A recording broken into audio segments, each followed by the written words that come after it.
10 Golden Rules of Cooking Kebab.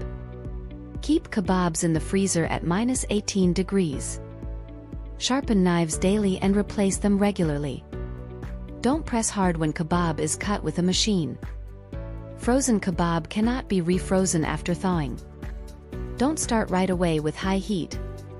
On the day the kebab will be cooked, the product is placed in the kebab stove. Remove the cling film without damaging the kebab and cook by leaving it on low heat for about 30 to 40 minutes.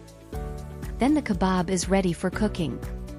The kebab is cooked only at the beginning on low heat, and then cook it on high heat, e.g. 70 degrees.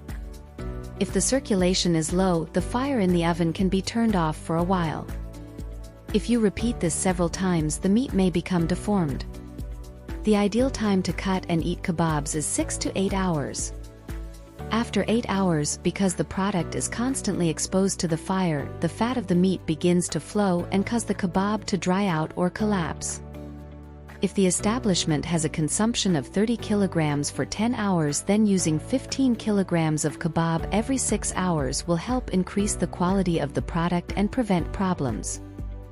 After cutting the kebab, if it is not going to be served to the customer right away, it is best to keep it in the drip tray for a while.